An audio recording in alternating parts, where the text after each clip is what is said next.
DIS, we will tell you it's okay. NEY, the rules you must obey. SUCKS, who's the company who treats its fans like shit? DIS, NEY, SUCKS, Disney sucks, Disney sucks, Disney sucks, Disney sucks. Forever will they try to rip us off, off, off. If you see that mouse coming, you better run away. He'll bend you over and stick it to you and tell you have a nice day. Disney sucks, Disney sucks, Disney sucks, Disney sucks. Forever will they make their movies suck, suck, suck. If you want to get them back, there's one thing we can do. Hit them in their wallet screaming FUCKU.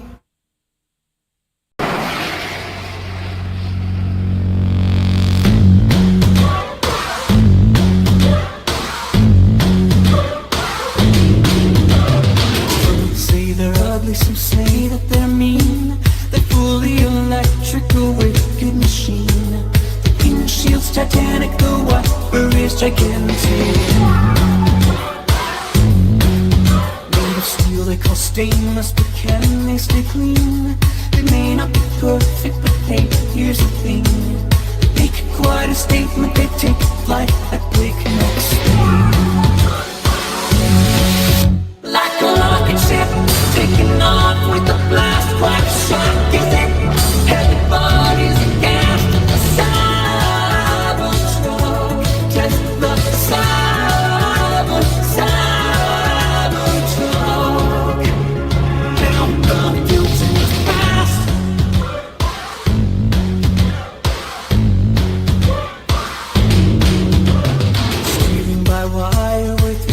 Controls, wheels front and back will contend them, you know. They can increase the clearance for off-road perseverance. The retractable cover hides the spacious to know. Yeah, this bed can carry all kinds of cargo. The lights beam a laser that light stream a raven show. Like a rocket ship, taking off with a blast, quite a shock, is it? Everybody's aghast at the Cybertruck. Test the Cybertruck.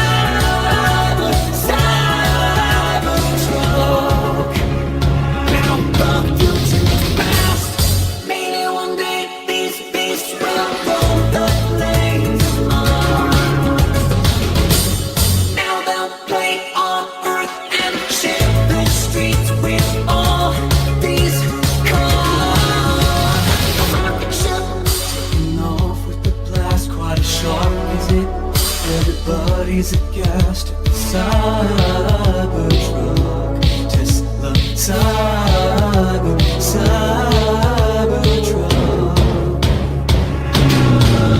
Like a rocket ship taking off with the blast, quite a shock, is it? Everybody's aghast at the Cybertruck. Test the Cybertruck.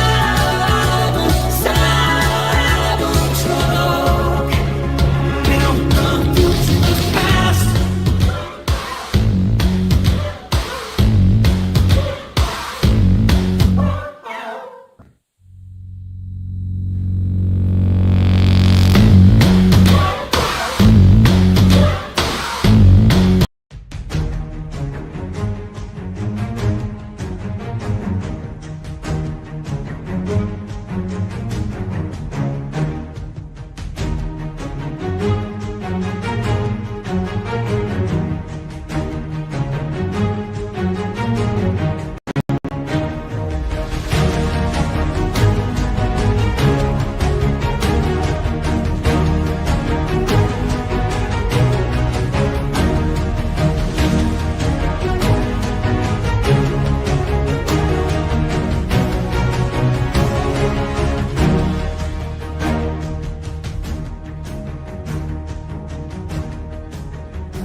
Welcome to the Friday Nights. I'm Jason Sandberg. Fellas, it has been a fantastic week. Oh, that's good I to know hear. many of you share the same joy that I feel going to my LCS and seeing Yes. this little comic book by our buddy, everybody's little brother, Narwhal. I can't go to my LCS though. I do want that comic, but I'm not welcome. But that's Oh, dude. Sorry about that. So, if you haven't picked this up yet, go grab it. It is super exciting to go to Yes. an LCS and buy something that one of our fellow creators has created. Just absolutely wonderful book. Aldous is going to be covering this on the gutter tonight. I could Nice. not be more happy for Narwhal. It's just very exciting for everybody in this indie environment to see this book out by Dark Horse, written by Mark Millar. Just very exciting. Did you flip through it? Have a read through it yet? Or Oh yeah, I read it. Oh, it's good. It's good. This is and it feels like a heist movie. It feels Okay. like obviously it's vampires, but it feels like a zombie attack movie. It feels like an Under Siege. It's a great book, and I would be very surprised if Netflix doesn't adapt it into a movie. So all the better for Narwhal. Very exciting. So go check this out, please, everybody. And then I'm also going to be doing a read through of Mr. X, the first 4 issues of Mr. X by the Hernandez brothers. Myself, our guest John's Longbox, and Narwhal. We're going to be covering this book on Narwhal's channel this coming Tuesday. So I've got to do a read through of the first 4 issues of Mr. X. Going to relive this series. Very excited to reread it and then talk about it this coming week. And as always, I am hard at work on Jupiter issue 2. This time I mean it. I really mean it. My day job has calmed down. The past year, I've gotten 2 promotions and I've traveled to 5 or 6 cities. It's been nuts. I've been kind of working on Jupiter issue 2 as much as I can. Nice. Now I'm getting in a solid 2, 3, 4, 5 afternoons or evenings a week, plowing away. The campaign will go live this year.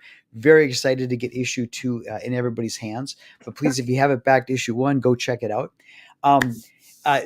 Mad Ruth, Craig, Yeah. I think you're going to be hard pressed to beat my great week. But how was your week? Well, the snow's starting to melt out here, so for Nice. starters, I'm starting to see spring emerging. We're gonna have our election shortly here on the 28th. And I'm you're terrified Canadian? of that. Yeah, don't hold that against me though. But How's that? yeah, I love those. Those are great Yeah, I childhood know. days of mine. Hey, Uh, John, did you hear that his new prime minister, not only was he not elected, he wasn't even in parliament. They just found some guy. Yeah. And he didn't even live in Canada. Wasn't he in No. Europe 18 months ago? Yeah, he hasn't lived here for 11 years. So he's a globalist banker, WEF, you know what I mean? He's Yeah. been governor of the Bank of Canada, governor of the Bank of England, net zero, pushing the green energy. Basically, all his money's tied in foreign investments and stifling anything in North America, right? Don't pull it out of the ground policy. He got caught, all his money he liquidated down to like Bermuda and the Caymans, and he's tied in with the CCP. So yeah, we're out of our minds if we put him in. Out of our minds, absolutely. But My wife is Canadian, so she turned me on to Hickory Sticks and Tim Hortons. And so hopefully I'm a conservative by heart, but obviously I'm rooting for the other guy. But I wanted to show Jason. I created this. I don't know if you can see the Whoa, back. trippy. Is that cool? Nice. So I'm gonna leave that up. See if the audience says none. this is how it feels to read Jupiter. Thank you, John. like I said, I love Jupiter. Like I told you this to your face. I said I love Jupiter. I said I was only confused by the parts that I was supposed to be confused. But for starters, for myself, Thank I read this week. Nice. So we Hey, got those, John I know here. those. Yeah, it's a great book. I enjoyed the 3-parter, getting to know like a day in the life of the patriarch there. Yeah. And then that fight with his like arch nemesis, and then the 3rd part as well. Yeah, it's really cool. Cool. Yeah, digging Good. it. Are you going to continue all 3 parts with the next one? I don't want to jump in your book too early, but Do you want me to comment? So I'm working. I got Heroic Tales 2 in the works, and Yeah. Heroic Tales 2, just like Jupiter, is a flip book. Nice. okay. you know, your book is one of the things that inspired me to make a flip book. So it's going to be half the patriarch because you dance with the one that brought you there. Everybody seems to like the patriarch. Originally, Heroic Tales was going to be a different superhero every issue, kind of like Astro City from Kurt Busiek. Okay. But you know, people like the patriarch. I like the patriarch. I think he has like breakout appeal sooner or later. So I'll stick with the patriarch. And then I'm introducing Mary Sue, and it's going to be her origin. So you flip it over and you get the Mary Sue on one side, you get the patriarch on the other. And I was just talking with Bill Williams, who's doing my lettering. You know, and this is a guy who worked with Bill Willingham, one of my comic book legends. And he said that, he goes, John, that Mary Sue story is phenomenal. It's so good. He goes, the way you told it, everything like that. He goes, that's going to be your breakout character. And I'm like, really? Because I've been getting a lot of pushback. People tell me that they don't like Mary Sue just because she's a Mary Sue. I said, but give her a chance. Give her a chance. She's the where do you go when you're already perfect? Is her problem. Great. That's not everybody can write Superman because you've got to figure out a challenge that they can tax Superman. So that's an interesting pitch. So I'm curious to read about this. Yeah, like I was nervous because Bill Willingham and the editor are the only people who read the story. Bill Williams rather, and I was like, "Did you get where I was going?" And they, yes. You know, so, like I set up all of these rules for my comics, and then Mary Sue breaks them. But that's the whole Sue. So I'm excited to bring that to you.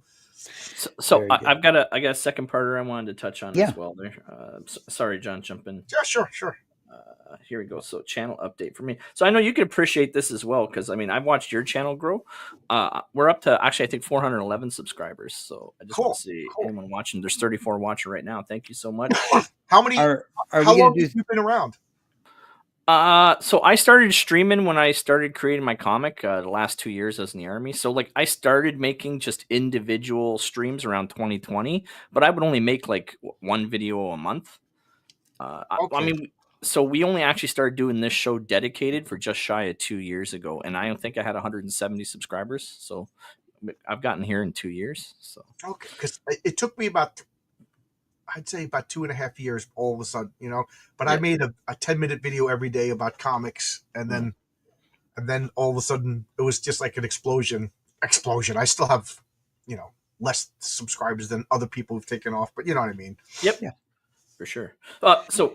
Craig, are we going to do something when we hit 420 subscribers? Yes, I'm definitely going to do a 420 stream if I get there. So, and so that means we have to have Belmont and Chris Faction. Good stuff. Who else? Good stuff. Okay. All right. There's a few out there. A few I want to reach out. I mean, you just never know if people still smoke. Sometimes people quit, but we'll see. So that was the first thing I just want to share. Thank you so much, everyone, for boosting the channel and getting it. Good for you, man. Good for you. And here's the next one, John. I was curious about. Have you ever received warnings or strikes on your channel? I received a warning a few times because it mostly comes when other people show their trailers. Mm-hmm. If you watch my channel, I always say, "Can I show you a trailer?" What I'm asking is, am I going to get copyright struck? Because sometimes people in their trailers they'll use music, you know, and maybe I don't know. Is it like okay on their channel, but it's not okay? So a lot of times I'll have to go and edit out the music of people's trailers. But other than that, like we don't really do anything too controversial on my channel. Yeah, me either.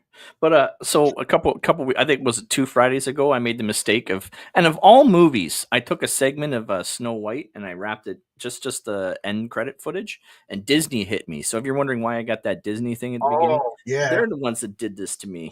They're bad. They're bad news.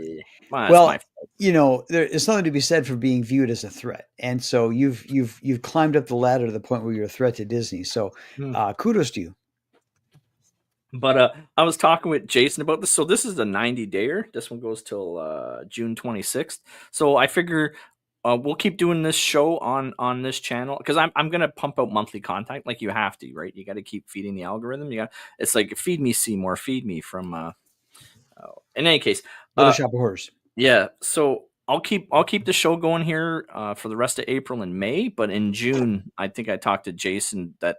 For those 3 days in June, just because it's so close to the end wire with this, the Friday nights will be on his channel. Just so I don't jinx it in June. It's a good idea to alternate, build up each other's channels. You know what I mean? Yeah. Well, that's also the point of networking too. Yeah, just so when I get into predicaments like this, so we'll see. But I just wanted to share those two things. So like if we do that comic show with Narwhal, and just like if we go on each other's channels, like RJ and I do comic book team up, and we go back and forth to each other's channels. Just he's helping me more than I'm helping him. He's in the 20,000s of subscribers, and I'm oh wow. Let's talk to Narwhal if he wants to do the show like monthly. Maybe well, let's just see in terms of frequency, because my concern is if we put it on my show, it might get some eyeballs on my channel, but then nobody's gonna see it. What? So it's better. Strike while the iron is hot, and then, or do it now. I'm streaming this simultaneously on my channel. Sure. I could do that too. Yeah. Help each other out, man. That's one thing I am not is jealous, unless you're touching my hickory sticks. That's right. Then there's a problem. So should I jump to our 3 topics for this evening? Actually, who's in the chat tonight? Oh yes, breaking sequence. Thanks. That's why I'm here. So first and foremost, Vulcan jumped out there. Good evening, dudes and dudettes. Good evening to you as well. Vulcan is a knight. He's welcome to jump on the panel anytime we say this out there. He's been here since day one. I haven't. Vulcan, when we do our 2-year anniversary show this coming summer, you have to be on, sir. I don't care if you've got a crappy camera. I don't care if you have to disguise your voice. But Vulcan, you have to come on the show. You've been ordered. There's nothing you can do about it. That's right. Otherwise, we're taking that wrench away. See, he's going to disappear now. He's going to. Okay. I'm not putting that pressure on you, Vulcan. You do whatever you got to do. Here's John's handle here. Absolutely. I believe this is streaming to your channel, and yes.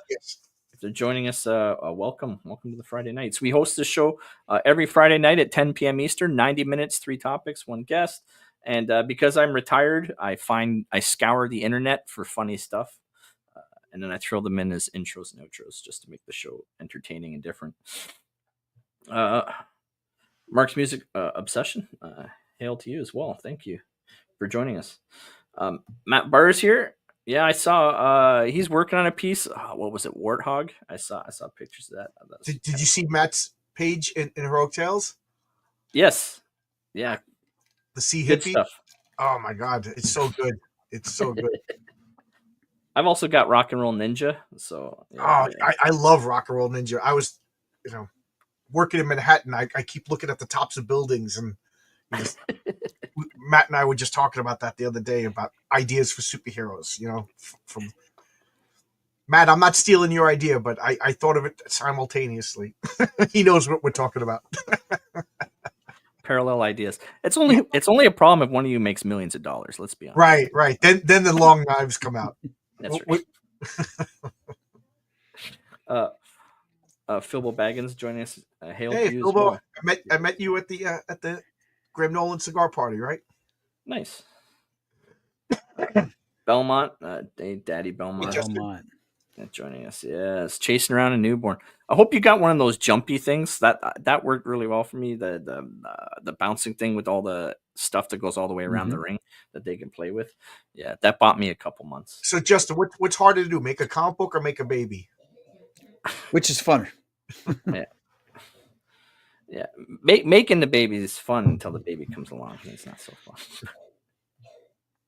fun. Aldous, greetings to you as well. And you said immediately following this show, you're gonna run through the Vatican City with him. Well, actually, I won't be on the gutter tonight, but on the gutter, he and JP will be covering Vatican City. So Nice.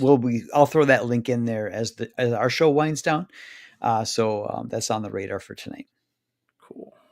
And then it's just everyone going back and forth. I'm not going to share everyone's conversation, but that's everyone that's in the chat. Again, we're up to 51 watching our silly antics tonight. Nice. Thank you so much for joining Friday nights and keeping the show going in the channel. Appreciate it. Thank you. Should I jump to the crazy zany topics? What was the first news item? I think I was gonna say I've almost got next week's 3 topics already. You wouldn't believe the craziness that's going on this week. It's the Trump effect. He warps space time around him, so things are accelerating. So like for like next week, I'm thinking like there's Chinese flying taxis now. There's Fire Festival 2. The guy's gonna try to raise money to do it again. Uh, it's insane. It just doesn't stop. It never ends. So what's going on with this guy? What do you do? Okay. So first and foremost, this one comes to us from Fox News. Florida man accused of stealing a Cybertruck during a test drive returned to the Tesla dealership days later. So he left his driver's license and his identification. I guess he had extra stuff in the office, bag. I don't know. Who knows what the contents of his belongings were. But he took the truck and he just didn't bring it back. And they waited hours and whatever. And then the truck never returned that evening. So in any case, they tracked the Cybertruck down. They found it. They got their truck and they brought it back. He left contents and belongings in the truck as well. They found it in a parking lot of I forget what store it was. So they didn't even have to arrest him because he showed back up at the dealership looking for his stuff that he left in his car at the office. And then they called the police and arrested him. So, John, as Vulcan pointed out, this is on point for Florida man. Do you give Florida man any extra slack, or is the law the law? Law's the law, man. I mean, you gonna tell me this guy didn't know what he was doing? And you know what? If he didn't know what he was doing, put him in jail even harder, because we don't need stupid people like that walking on the streets. You know, like if you're dumb enough to kill people, like, oh, the guy's mentally defective, then what do you're not going to cure cancer. Go away. We don't need you. Well, question. Okay, so I'm just going to be devil's advocate. So, John, you're the jury, and I'm the lawyer. I'm pretty harsh. Ladies and gentlemen of the jury, my defendant, he was test driving this car, but his understanding was the car could drive itself back to the dealership. His understanding that at all times Tesla knew the whereabouts of the car, and in his mind, he did nothing wrong. Oh, is that what he was arguing? That he thought it was going to drive back on his own? That's what I would say as the as the lawyer. Oh, well, you know. I got one for you. He intends to buy it, and by all means, if they give him the car loan, he'll make the payments. Trust me, I'll make the payments. Set it up. I want to keep it, and he doesn't have to make the payments after that. Welcome, Nick of Time. Good to see you. Yes. So what? He just left it. He left the car where it was at the Home Depot, and then walked back to get his stuff the next day. You know. So what was he doing? Like, was he drunk? You know, was he on drugs? Like, did he forget that he left the car at Home Depot? Either way, this guy deserves some jail time. Sometimes being stupid should be painful. For sure. You know, as a kid, I did dumb things, and my dad would give me a swat on the ass. You know, and I'm like, I don't want to do that dumb thing anymore. Sometimes you need a swat on the ass. But he didn't vandalize it, though. You know, he didn't draw anything on it or spray paint it. Like, the question is, what condition was it in, right? So Craig, do you think this guy could be like, he gets in front of the jury and he's like, have y'all seen the movie Memento? Yes, of course. Yes. I got that thing that guy's got. I forgot. I forgot I borrowed them. I forgot I took it for a test drive. Right. Okay. Well, if that's the case, then how do you have a driver's license? You know what I mean? Like, whatever. We all say it until it happens. There should be consequences for stupidity. You know. So I don't know if he was a criminal. I don't know if he was stupid, but you know what?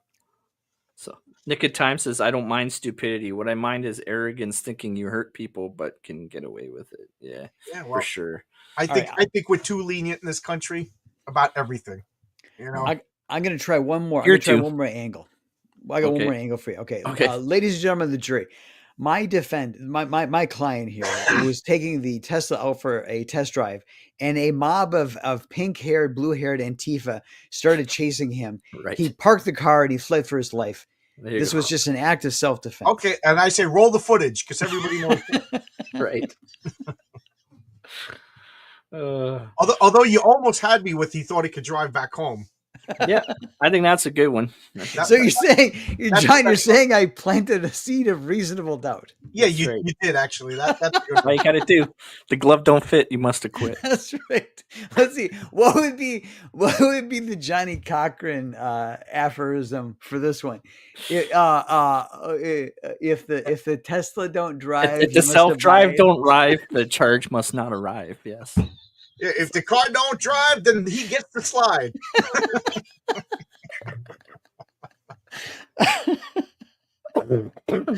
All right, all right. All right. Okay, Craig, what we got for topic 2? Yes. So topic 2 comes to us from the BBC. Tormenting Harris hawk is captured. They finally caught this thing. So this hawk here was I don't know if it's one hawk or a series of hawks in this town. Sorry, I forgot the name of it. I'm gonna mispronounce it in any case, so I don't want to do that. But this hawk has been terrorizing these people in this town. It does swooping dives. It's taking chunks out of people's skulls. But they finally isolated the hawk and caught it. And basically, a lot of these comments are his story for how he finally apprehended it. John, as you're going about your work in Manhattan, do you ever encounter hawks, or is it just pigeons? In Manhattan, no, but I live out in the woods. So when I first moved out here, I forgot what we were doing, but I was waving. My wife was going in the car driving, and she stopped and she's looking. So I'm like, what's going on? So I walked out the front because I thought something was wrong. You know, she had a look of concern in her face, and she's like this. So I turn around and I say hawk. I'm not an ornithologist. I don't know. But in the tree, there was a huge hawk, and it had either a squirrel or a rabbit or something like that. And it's just eating it, blood all over the place. And it was you. And I'm like, because I was, in Queens, and now I'm out in the country. And so I'm like, oh, and I'm looking at it, and I'm walking up to, and then the bird started to crouch down. And I realized I'm threatening this bird. Mm. And it was huge, and it was kind of scary. And I was like, okay, Mr. Bird, eat your bunny rabbit. I'm going back in the house, So these things are scary. They're big. Yeah. But at the same time, I'm kind of on the side of animals. Don't move into an animal's habitat. And then get, like when I was living in New Mexico, people were buying and building houses up and down the mountain where the coyotes live, and then they were getting mad that their little chihuahuas and poodles were getting eaten by coyotes. It's like, what are these things have been there for hundreds of years? So like I had friends that they live someplace in California, and one of their neighbor kids got attacked by a mountain lion or something, and it's like, sorry, but you build your house out there in a animal habitat, but so I'm on the on other the side of first. Maine, like where Maine is, and then Yeah. if you go east of it, basically what would have been the 14th colony. But yeah, I get cougars, not cougars, sorry, coyotes. I get You lynx. get I get 45-year-old lynx. women hitting on 17-year-olds. And people doing human trafficking. Yes, it's very coyotes and cougars. Right? Yeah. But yeah, like for the most part, like you say, you just leave them alone and let them do their thing, and It's funny because there was a bird. I think it was like a crow or something that lived in a park by me, and it was famous. You'd ride your bike only on bicycles. I guess it was the speed or whatever. But if you rode your bicycle, this thing would swoop down and peck you in the head, and you saw stars, man. It hurt, Mhm. And it was funny because, like, after we realized that, we would get other kids, hey, let's go over here, and then watch them get pecked by this bird, So, did they hurt the bird? I don't know. It's like, and I could see if it is a hawk, it probably ripped flesh out of people, but like, I don't know, man. They've done studies with crows where they'll have like one person come in with a certain face, and he'll antagonize the crows, and the rest of the people are nice, and eventually, like they'll even just do it to one crow. The crow will become hostile to the one face, Right. and then they'll put the crow with a murder of crows, and it'll teach the other crows to hate the one person and like the other Right. people, and Yeah. they just pass the message along. It's kind of crazy. Yeah. Do they get super chats when they do that? Right. I like Odin is my favorite fictional character of all time. So I like ravens, and my wife took me to Iceland, and I got to see ravens, how big they are. I didn't realize they were so big. And the people there were saying, like, some of the ravens, they'll live like 60 years, and they'll leave gifts. You know, they have favorite people. You know what I mean? How cool would that be to have like a raven friend for your entire life? Yeah. You know, so you know, like I said, I'm sympathetic to the hawk, but but you also can't have little kids going outside getting flesh ripped out by a hawk. So Yeah. what do they do? Relocate it or something like that? Or Like, carried off. I don't want them to kill the hawk. It's just doing what nature does. So Abrax mentions that crows do hold grudges, which so Craig, you were dead on there. And Yes. then Zactan said at least it wasn't a goose. That's right. Oh man, we had a goose named Matilda in that same park. This park was just evil birds, and it had a park. And we would go in with bread and feed the duck. Yeah. You know, which we found out you shouldn't be doing later on. And Matilda would Oh, why? run Because and they slap learn how to hunt. right out of your hand with her beak. You know, we were like kids, like, no, I don't want to go to the park. Matilda's gonna get us. Like, we were terrified of Matilda. So wait. So what happens if you feed the ducks? Do they forget how they forget how to hunt? What's going on? No, they poop. Oh, okay. Gotcha. You know, it's like they can't digest it or something like that. So it's just slick, like he's just walking and sliding it because it's just a sliding oil slick. So Mark's Music Obsession says, I have a bald eagle pair that nests about 200 yards from my house on the edge of the bay, big birds.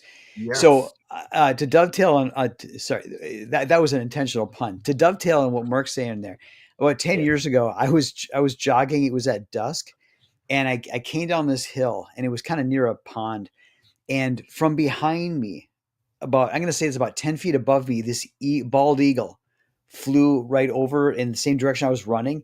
And it was like genetic memories of like fear and terror. And I stopped it wasn't just that it spooked me. It was so big. Yeah, It was eagles so are big, and I was like, and like the mammalian part of my brain said predator. I'm like, whoa, and it was just huge. So yeah, they are very, very big, very big. large birds are scary. What are those birds that they show now? You see them? They look like dinosaurs. They got the duckbill things. Yeah. Those things are terrifying. nasty. Well, speaking of third story that I can go over this week, they brought back dire wolves. Well, Yeah. looked like dire wolves. They just brought them back. So Yeah. well, Jurassic Park has begun. So Nick of Time has got a strange legal stance here. He thinks that animals need to follow the same murder laws as humans. So Nick of Time, is that if an animal kills a human being or if animals kill each other? Because they're doing that all the time. Do you remember Planet of the Ape? Kill ape. Ape Right. kill ape. Well, that's why we have fast food restaurants, so we don't have to kill it. You know, we can just have it served up for us. But is there anything more you want to talk on with regards to the hawks that was basically stalking people and attacking them? Yeah. So This Go is a good comic book idea. Like, what It if there is. was like a supervillain that like controlled the hawks, or what if it was an intelligent hawk keeping the humans away from some horrible Yeah. evil? Like, or even like on Matlock or Murder She Wrote, was there ever like somebody got killed by a hawk and they figured out it was a trained hawk? I mean, oh, there you go. There you go. This excuse me. Yeah, does anybody on the panel or in the chat, do they look at the news and come up with story seeds? oh yeah, like all the time. More ideas than I can. I'll clip stuff and I'll be like, I can do something with that someday. Especially conspiracy theories, yeah. Nice. Logic's Finest says he's here to fully support John and not bump heads. Thank you, Logic. No fear of that, buddy. No fear of that. Logic is good. I love his comments. Got So good comments. what comic does Logic Finest do? No, he's got good, thoughtful comments. Oh, good. You know, Very good. you know, we argued stuff, and then he always says interesting things. So Craig, in Soul Tech, Yes, doesn't one of your guys have killer gerbils? flying feral ferrets. Yes. Did you get that idea from these man hunting hawks? No, I seen ferrets in the wild, and I think I had a friend who had a pet ferret, and I was impressed with how intelligent they were. And then, so you know, I mean, with my comic, I tried to incorporate everything. There's seriousness, there's fighting, but there's also that comedic relief. You know, with the hero's journey, you gotta put a little bit of it all in there, right? So that's what they provide. Nick of Time wants to comment on the circle of life. Yes, Nick of Time, you are correct. You are correct. but Nick of Time, no carrot is going to catch me. I'm too fast. Too fast. Right. So this topic of the Hawks, our investigative team did a bit of a deep dive on this topic. So John, we're gonna run some scenarios by you. This is the Hawk Tua investigative report. All right, next slide. Speaking of content on my channel that hasn't gotten it struck, I got the full video to this interview on my channel. Look who's here. Oh, look who's here. Hey.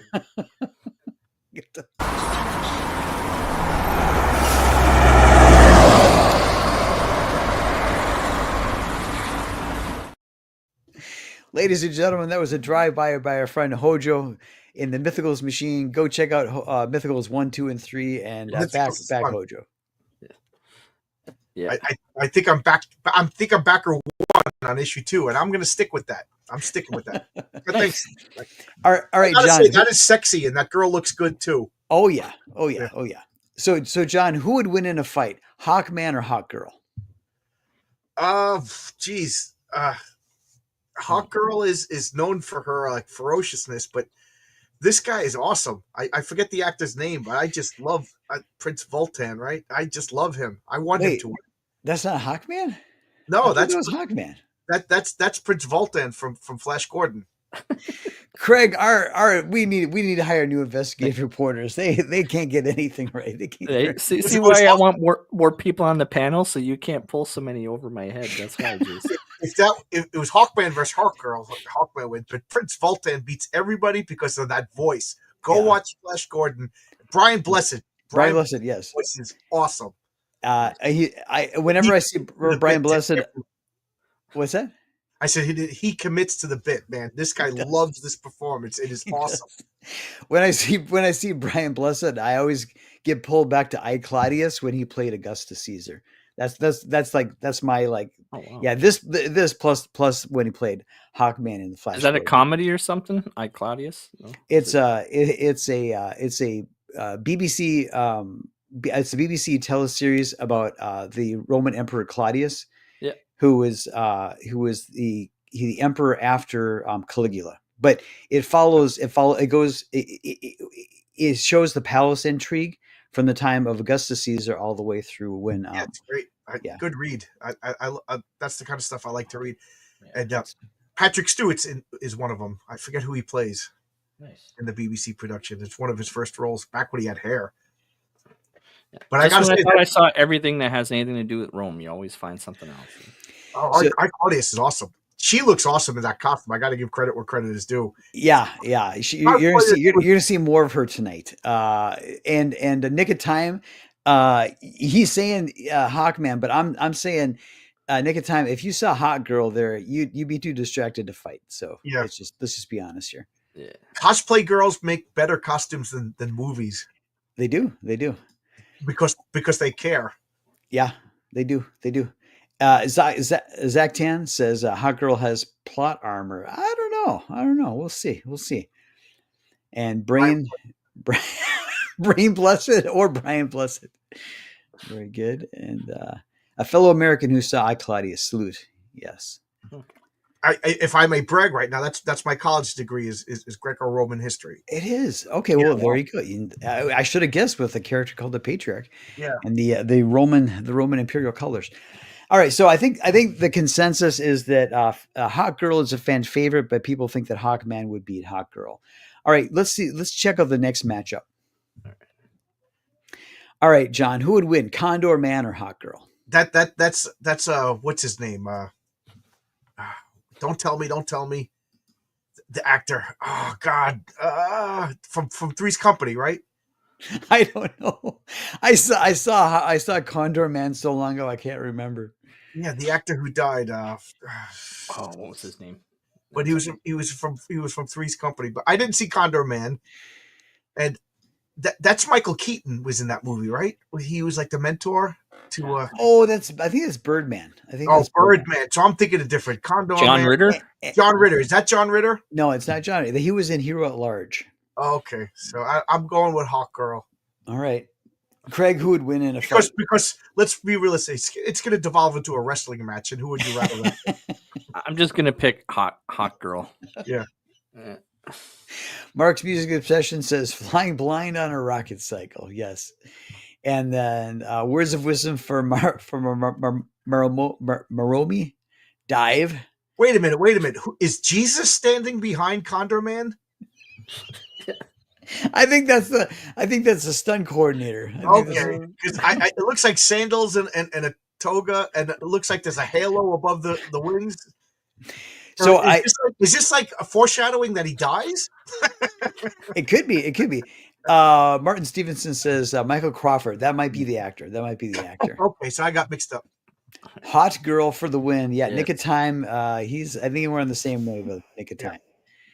And Oscar Carino says, "Love Condor Man as a child. Why is it not on Disney Plus?" I got to give a shout out. Oscar Carino is my colorist, and he's the artist for Eddie is Doomed. Super talented guy. Nice. Good. Thank you for joining us, Oscar. We need more colorists around, and because definitely colorists is that one job that everyone's always hurting to find more of. It makes or breaks. It could be in terms of setting a mood, in terms of making the art pop, in terms of helping direct the eye. Coloring is super huge. I have one of the best colorists in the industry working for me. Abrax says Hot Girl is the first female superhero. I did not know that. That's interesting. Okay, and started out wearing the wings as a decoy in an early story. Wasn't Miss Fury the first? I don't know. We may have to Wikipedia that. We'll see. And then Nick of Time says, John, what does Roman history say about Jesus? Interesting. Nothing. The Romans don't really have anything written about him. It was really a minor incident as far as Romans during the time of Tiberius. Yeah. Nick of Time says, go ahead. I'm sorry. I was going to read the comments. I forget that I'm not on my. No. Yeah, you got your reflexes are right. Phone. Why don't you take this one? You don't want anything good on Disney Plus. No, Miss Fury, I think beat Wonder Woman by like a matter of weeks or something like that. But then there's always a debate: was she a superhero? Did she have superpowers? But is Batman a superhero? He didn't have superpowers. Condor Man, loved that film as a kid. Oh, I'm sorry, I'm doing it again. No, this is good. This is good. No, it's awesome. It takes the pressure off of me. So, Craig, in The Lord of the Rings, isn't there a guy named Gondor Man? That's right. Yeah. Don't go to Gondor. All right. So, my vote is that Hawk Girl wins. John, what's your final verdict on whether Condor Man beats Hawk Girl? Yeah, Hawk Girl. Hawk Girl. All right. Craig, next one. Yeah, I'm going to vote her every time. All right, John, who wins in a matchup? Wow. I didn't think anybody remembered this show but me. John, I was saving this for you, my buddy. Yeah, toys for this too. Who wins? Manimal. What's that? I don't know if they made toys. Who wins in a fight, Manimal or Hot Girl? Oh, man, well, again, it's going to devolve into a wrestling match, and Manimal could turn into like freaking clawed stuff, so he's going to rip your face off. So I'd rather fight Hawk Girl, but I think Manimal will win. But I was so excited when this show came out because the commercial for it was like him turning into an animal. Oh man, do you know what year this was? It was like 83, 82, somewhere in there. Man, yes, I was in a grade school when this came out. Yeah, When did Manimal come out? I love technology. September 1983. all right, 1983. Craig, do they allow Manimal up in Canada, or was that off Yes. I'm telling you, I thought there was toys. I was pretty sure there was toys, and you could change the cast, the animal overlay that you put on the figure. It's like a James Bond sort of thing. Yeah. And Philbo Baggins has a good call out. That I think that is the actress who played Dale Arden in the Flash Gordon movie with Brian Blessed. So this is all weaving back together. Oh, the actress in Manimal? Wow. Yeah, he thinks it looks like her now that I think about it. Yeah. Go Flash, go. Nice. And Vulcan says this would be a main event fight. Yep, definitely. For sure. All right, so John, I'm glad I got to crack you up with the Manimal. Do you think the world is ripe for a Manimal reboot if they do it right? Yeah, and they should explore gender identity with them too.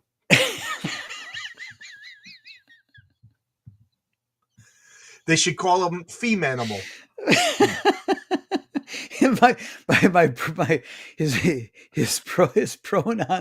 His pronouns are pack and murder. Yeah. Okay. He'd be personable here in Canada. Yeah. Femanimal. You know, he could only turn into female animals, and then there you go. All right, Craig, who wins in a fight? Hawk Girl. Still. Okay.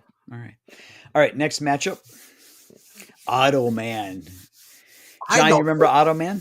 I don't know this at all. This is obviously a Tron ripoff. So Tron, yeah, I see Tron ripoff. Oh my God! So this is such a deep cut. You don't even recall this. I never saw this. All right, so I think the show lasted like it was at least 6 episodes. Maybe it was 1 season. It's lost in the midst of history. But there was a show called Automan about the time that Tron came out, and the idea with Automan was there's this computer guy who made an artificial intelligence guy named Automan who could turn. He looked like Tron. He could turn into a car or turn into a microwave, but he could only come out at night. Power turning into a microwave. There we go. But his deal was I got a character in Heroic Tales 3 who turns into a hairdryer. The funny thing is, you throw him in the tub and he electrocutes people. There you go. You're seeing a tub of water as his kryptonite. So he was like Uber Eats before Uber Eats existed, right? Automan. I don't know about you, but when it comes to a fight, I want to fight Automan. I want to punch that guy in the face. But the deal with Automan was that he could only come out. He could only come around at night when the electrical load across the network was at its low point. During the day, as people would turn on their stuff, turn on their appliances, there wasn't enough power to run Automan. So that was like the constraint with the plots. He had to help the guy solve. Oh, so he had a Marvel weakness. That made sense. Yes. I just want to know who's the naked guy in the shadows behind him. All right, let's catch up with the chat here. Tony says Desi Arnaz Jr. What was in that? Was he Automan? Maybe he was Automan. Desi Arnaz Jr. And if it is Desi Arnaz Jr., I want him to talk like Desi Arnaz Sr. and be like, Lucy, there's not enough power. I can't turn into a car. You got some splaining to do. You got splaining to do. I can't turn into a toaster. Oscar, are you pulling our leg or was it true? Was Automan a big hit in Mexico? You tell us if you're pulling our leg or not. I'm not Philbo. I'm not sure. I just know that the 10 or 11-year-old me thought Automan was kind of cool. Not as cool as Manimal, but kind of cool. What I really wanted and never got now was we got to ask the question: who would win in a fight, Automan or Kit? Good question. Probably. Remember when Kit had the evil twin car? Yeah. This reminds me of Captain Power. Do you remember that? I do not remember that one. Someone, no, I do not remember that one. But what I wanted, I always wanted a Manimal Automan crossover. Never got it. Man or Automan, with the question mark. Yeah, yeah, man or Automan.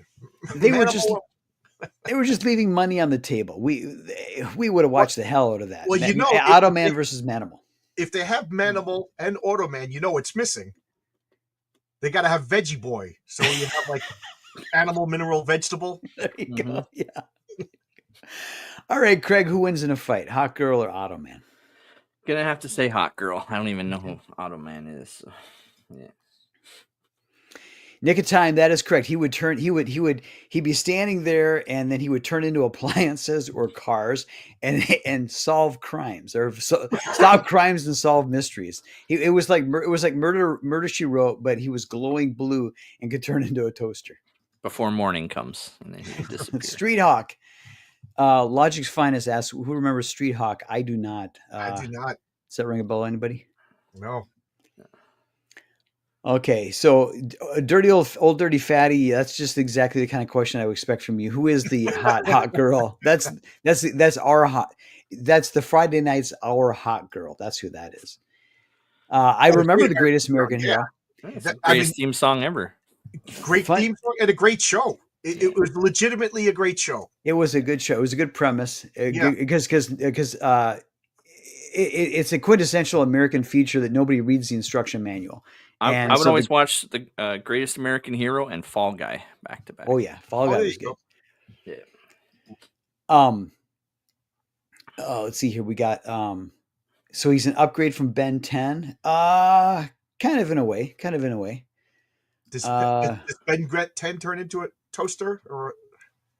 Ben 10 can turn into different aliens. Logic Finest asks, who remembers the super train? That was that police officer from about a year ago.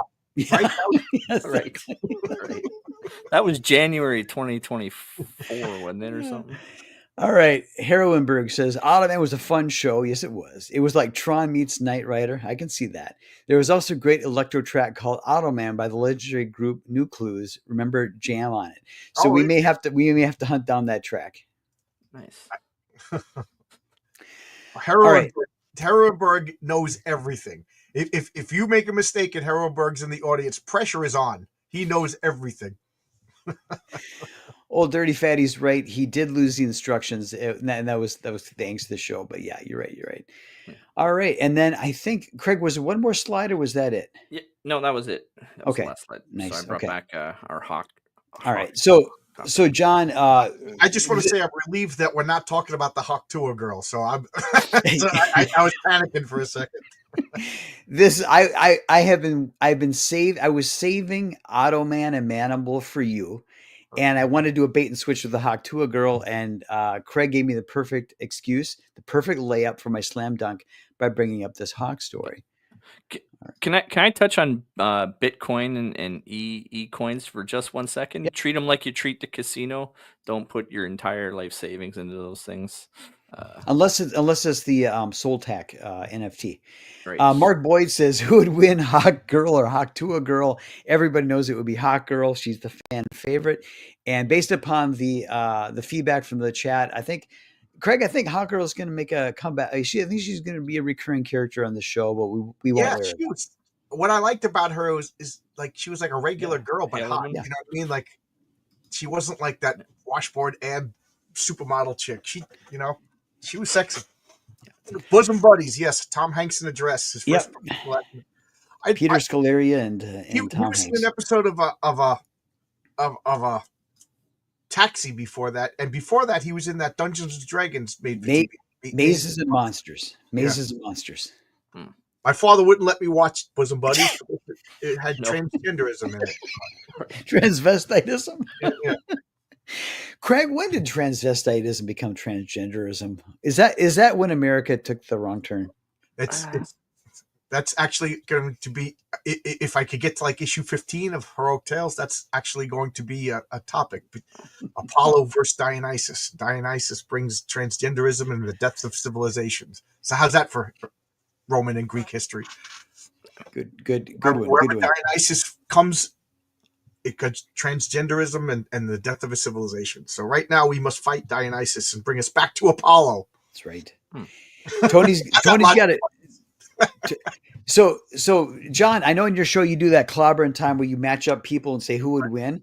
So you're an expert at this. Hawk Girl versus Dawnstar from the Legion of Superheroes. Oh, this is Battle of the Hot Chicks. So the fans win. Oh my God, Dawnstar is no joke one of the sexiest superhero characters of all time. But Hawk Girl will beat the crap out of her. She's no good in combat.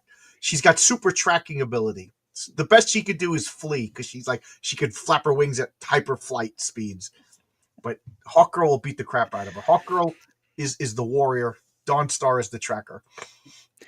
Logic's Finest wants to do a shout out for the Spider-Man TV show from the 70s with who's the actor? It was I forget his name. It's on the tip of my tongue, but that was a good show for the budget it had. It was a good show. We're taking it for granted how much superhero material back then. That was the best we got, and we loved it. It was that and Lou Ferrigno as the Hulk. Mm-hmm. You know, Herrenberg says, speaking of 1980s shows, does anyone remember Lucan, the Yep. boy with wolf powers who's raised by wolves? It ran one season, had a $6 million man feel. I do not remember that one. I Do remember either that. of you remember that one? Yep. Do you remember the man from Atlantis? Oh yeah, I remember that. I mean, just vaguely. And it was a guy from Knots Landing, Yeah, no, Dallas. Dallas. Okay, yeah, I JR. can't. So here's how nerdy I was. When in the 1970s, when that man from Atlantis would come on, I was like, that's not Prince Namor.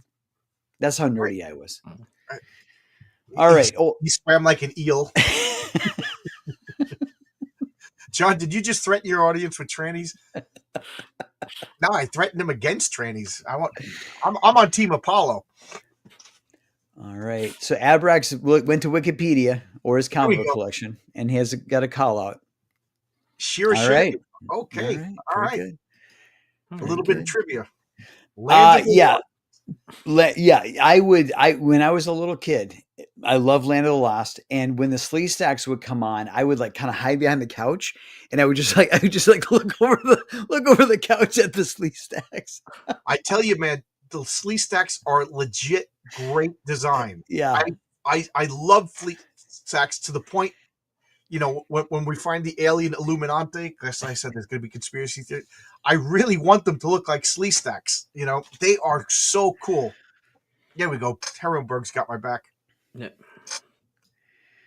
all right. Yeah, I think she's got super strength and she's got alien tech. Yeah, she has the nth metal amulet that warps gravity, so she she could use it to enhance her strength and survive in space and stuff like that. So Logic's Finest is dogging on the 1970s cat movies. Dude, it was all we had. It was all we had. Yeah. Patrick Duffy, I couldn't remember his name. Yeah, the ISIS Shazam out. Yeah, Yeah. what was her name? Joe. What was the actress?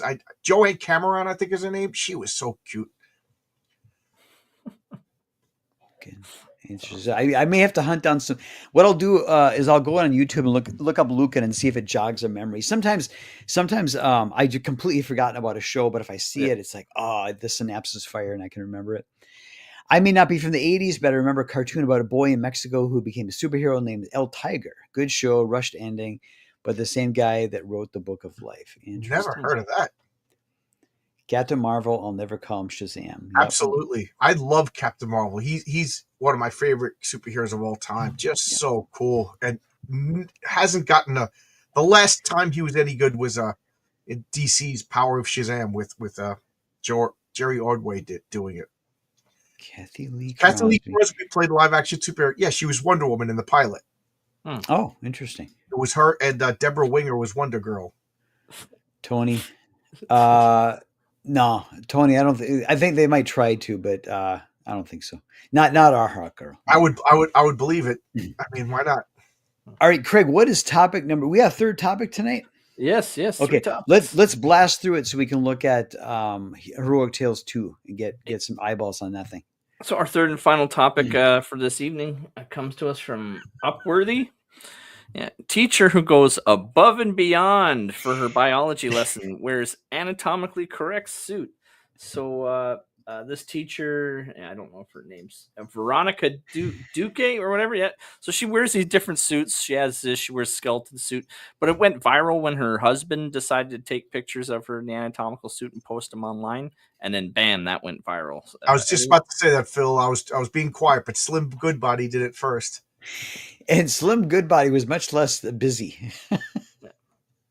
So what do you think of this? I mean, it's bad enough we have all the instances of teachers cross the line, but are you okay with teachers wearing skin suits? I think this is the worst superhero costume of all time. That's what I think. The Visible Woman. The Visible Woman.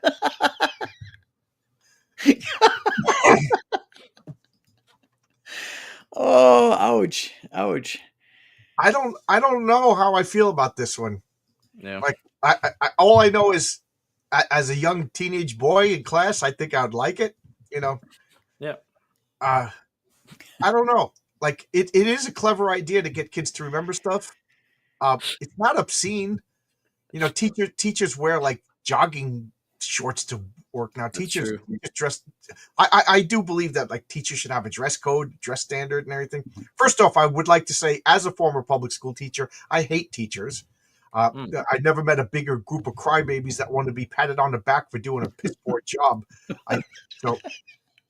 But this is clever, at least. You know, teaching stuff get my attention. Yep, that's fair. It's I don't know, and it's Spain anyway, so it's none of our business. Oh, is it in Spain? Yeah. Oh, all right. Well, heck, they've got like boobs on TV commercials there. I mean, this is Yeah, I know. Craig, what were you thinking? What this isn't, Craig? You tried to rile us up, and this is just completely not what you. This is not as you advertised, Craig. This is not anywhere near as scandalous as you advertised. Sorry, I didn't realize topics that weren't and things that happen elsewhere in the world mattered. I'm an American. It's all about the mores. Canadian. He cares about the rest of. I'm an American. I don't care about the rest of the world. Nick of Time agrees with John about teachers being worthless. Yeah, that's what I'm saying. If I was a 14-year-old boy in this class, I'd be like, show me more about your digestive tract.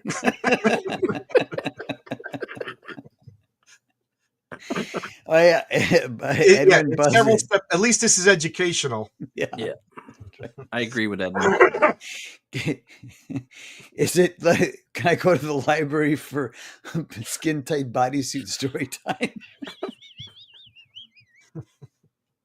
Old dirty fatty says boo to the rest of the world. Yeah.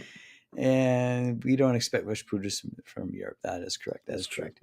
Well, all right. So go ahead. This is Europe, and I just pictured her to be naked. You know, yeah. This is actually pretty conservative for Spain. You know, they wouldn't let me leave the airport in Spain. They kept me in there. They wouldn't let me out on the town.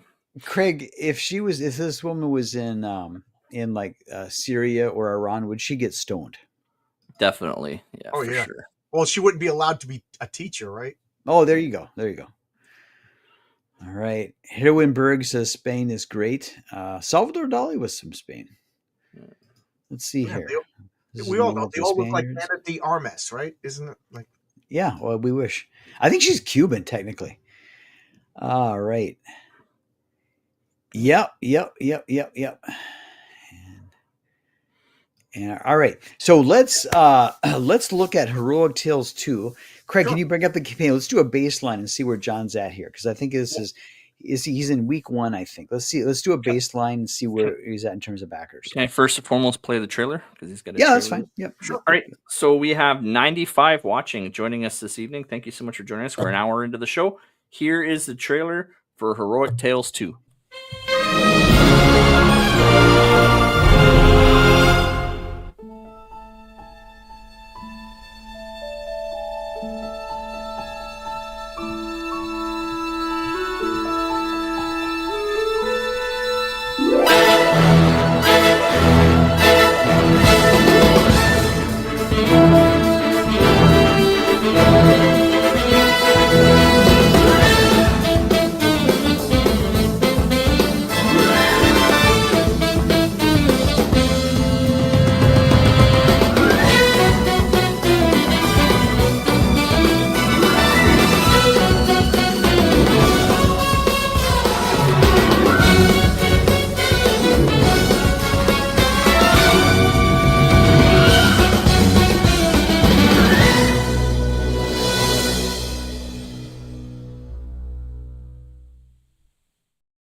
All right, you already had a fantastic creative team, but then you take it up a notch by getting a Josh Howard cover. John, you're doing everything right. This is amazing. Thank you. Yeah, I'm such a big fan. What you know, you got to do a variant cover. It's just the economics of the thing. And I said, I got a girl character. Josh Howard draws the cutest girls, so it was just like a no-brainer. You know, I wasn't planning ahead. I bought the original artwork too. Oh, nice. Know? So I paid him for the work and then bought the artwork off him. Just awesome. Nice. All right, so we're at a baseline of 51 backers. We got about a half hour to look at this campaign in depth. Phil Bobagan says, great trailer. Who did your trailer? Kyle Prometheus. Oh, nice. He's a good guy. He sent me a a trailer for free for the first issue, and I also have to say that Phantasmagoria Girl sent me a trailer for the first issue too. Nice. Everybody's so nice and helpful. Yeah. Mhm. That's one of the reasons why I get so fed up with all this drama. When there's all this nice people helping each other out, like Yep. the drama gets all the traction. It drives me nuts. Yeah. So I reached out to him, and he made another trailer for me. And everybody's been so helpful. Look at that cover. I'm so proud of that cover. That's And it's funny because I said to Renzo, I was like, Renzo, for this comic is a flip book, just like Jason's book. It you flip it over and there's two covers. So I said, for the Mary Sue, I said, how about we do like, you see like all the scenes broken up, and Renzo just goes like Fantastic Four 202. Like he knew exactly the comic that I was referencing. So it's not an homage. It's it's not it's but it's using the same motif, I guess. So these are all the scenes from the comic. I just love this. And I was like, Kirby Crackle. He's like, I got it. Nice. Not one, the whole Mary Sue story, everything Renzo said, not one revision, not one change. I think we're just jiving on the same wavelength. It's so good. So much fun. Nice. So there, that's the whole story. If you could, figure out look at that cover, you'll see, okay, that's everything that happens. And Bill Williams, the letterer, he also works with Bill Willingham and everything. He gave me feedback. He said that Mary Sue story is so good. He didn't read the Patriarch story yet because it's Renzo's not finished drawing it. So I give it to the letterer in one shot. But he lettered up the Mary Sue story. So that's done. And he's like, it's really good, John. You wrote it in a complicated way that makes sense. So there's that. I got that going for me, which is nice.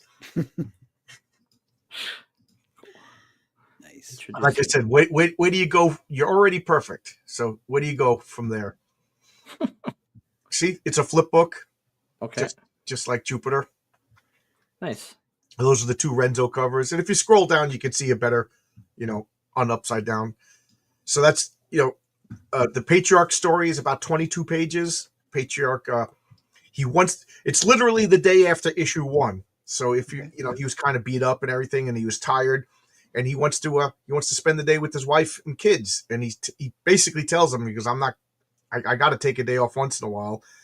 And then she's like, oh, great. We're going to make breakfast, and all the kids have been waiting. We're going to do this. And then he makes the mistake while she's in the shower. He turns on the TV and sees the news. A kid fell into a sinkhole, and they can't get him out. So, there goes the day off. Yeah. And there he goes. He battles the subterranean. So, Life of a superhero. right. The life and the subterranean. He's like the Mole Man and the Hulk mixed together, with a little bit of H.P. Lovecraft just thrown in there. Nice. I love that. There's so much going on. Yeah. Yeah, and then here's the flip book that shows you what it's going to look like when you buy it. I thought it would be like a couple of people who were like, you should have made 4 comics and then you would have gotten $40. But then I would have had to get a back, I would have had to get art for the back page anyway. You know what I mean? I did. So I was like, I think this works. Yeah, I love Renzo's art too. Even Renzo says that the Mary Sue story is the best artwork of his career. And then Oscar, who's in the chat, he colored it. It is so good. So good. Hey, David Evanson, he's one of my buddies who lives over here. He had the pleasure of fighting the subterranean. Because what am I talking about? I play a role-playing game called Village Vigilantes. Yeah. His character went on an adventure that was like a prototype for this story. That Villains and Vigilantes, was that from the 80s? Yes. Okay. Yes. I remember seeing that around. Never played it. So I backed and I picked the Josh Howard cover. Thank you. Obviously. 1982. I've been playing this since 1982. And just, you see that the village, the badge, if you buy you get cards. So each one of the characters is going to have a, like this is Dr. Robog from issue 1. And then on the back that has their village. So if you ever, Hold on, give me a second. I'll give you full screen here. if you ever go to a dusty old hobby shop and find one of these underneath, like, a 40-year-old Dungeons and Dragons Volume 1 book, you could use these cards and use them as characters in your superhero role-playing game. I freaking love this superhero game. I house rule it a lot, but there's no other. And I use that system for if we play Dungeons Dragons, I use the Village Vigilantes rules. Nice. We have 107 people watching live, including K-pop junkie. Hey, John, K-pop. have you been on with K-pop? No, we keep flirting with the idea of me coming on our channel, and we never said anything. Yep, K-pop. You gotta have him on. Gotta have him Yeah, on. I'd love to. And K-pop, come on my channel too. Talk. Got a question from Nick of Time. So the patriarch and Mary Sue aren't related or married. Is that correct? No, they don't even know each other in Okay. the in this story. It's literally said at the same time. That's one of the things I'm going to do is put the actual date in the comics, because some stories are going to be in the past and stuff. So if you ever want to read them chronologically, you get to. But the patriarch is married to Marissa. That's the woman that was in the shower. He's in love with his wife. His wife is in love with him. They want to be together. They're a happily married couple. They have 7 children together. It's obvious that something happened to his wife. I didn't talk about it yet. Yep. That'll be in a future issue. And Mary Sue is a 22-year-old girl raised in Flushing, Queens. Her grandparents fled Mao Zedong's China in the 50s. They came to America because they were Roman Catholic, and under Mao Zedong, you had 3 choices: convert, die, or leave. They chose leave. But I've actually talked to guys that I work with who in this. You literally leave with nothing. They take your bank account. They took everything. So this family came as legit refugees, opened up like a little corner bodega kind of thing, if you'd call it whatever a Chinese version of a bodega would be, and then built it up into a chain store, a supermarket. Nice. So now Mary Sue's parents run Sue Mart. So she's born into wealth. She's got like multiple PhDs at the age of 22. She's perfect. Nice. You know. So where do you go from perfect? Well, you get the ultimate power. But she's the ultimate power. But you'll see there's consequences to having the ultimate power. So, in terms of what you said about Mao Zedong, I guess it is true that China is asshole. China is asshole. So Crenshaw, this is Mao Zedong's tongue coming over here trying to get Hey, Craig, when is Mao Zedong's dentist appointment? At 2:30. 2:30. 2:30. John's on fire. Yeah. Craig, John knows all my punchlines. This is no fun. Crenshaw, good to see you, sir. Welcome to the chat. Hope you have a fantastic weekend. I'm sure that he'll at some point do a review of Heroic Tales 1 and 2. He does great little reviews. Nick of Time says, just saying they have similar personas. Well, that remains to be seen. Got to read the book remains to be first. seen. I will respectfully disagree. At 22, you'll marry her. Okay. Surety. It's funny because I got to share something with you. I'll find it and share it with you if I could get my mouth to work. Yep. But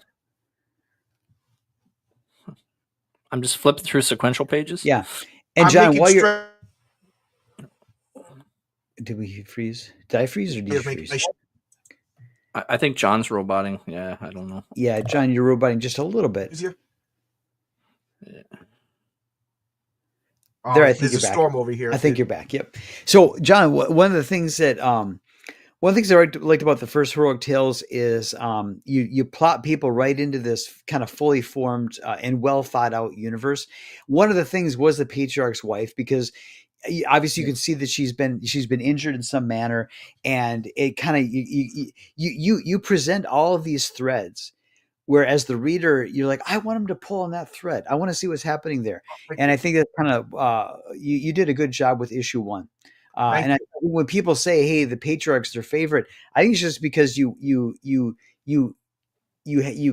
have a well-formed world, and you know what's happening, and you just drop the reader into it, and just like that sensation of being, when we were younger, we would pick up a issue off the spinner rack.